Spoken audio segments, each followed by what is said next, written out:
Hello guys, good morning. Mamahaw ta.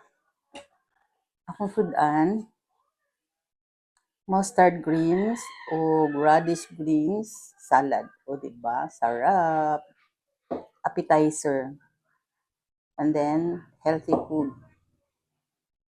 Basta mga vegetables. Kani siya is scrambled eggs or corned beef with scrambled eggs, corned beef with eggs, and then with basil. And then akong kanon is mais. Kain tayo guys. So maganda sa umaga ang mga healthy foods. Ayan. Masarap siya.